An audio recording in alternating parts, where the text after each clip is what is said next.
आगी फेंके। अरे ओ का करे रात भोर साया साड़ी सूती सोखी भेके। जतने गाली ठंडा पानी ओतने आगी फेंके।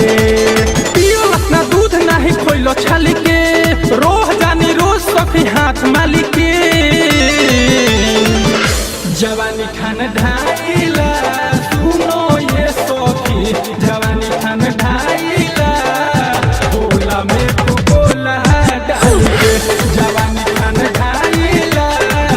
बोला में तो बोला डाल के। Ambe recording studio Delhi.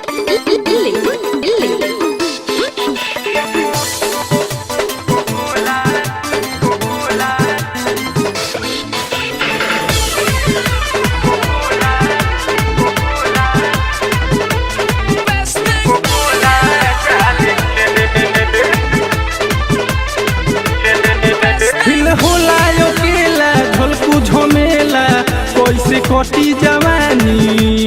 ले लो ना सुधी फेल होला हो बुद्धि हीरो हिंदुस्तानी।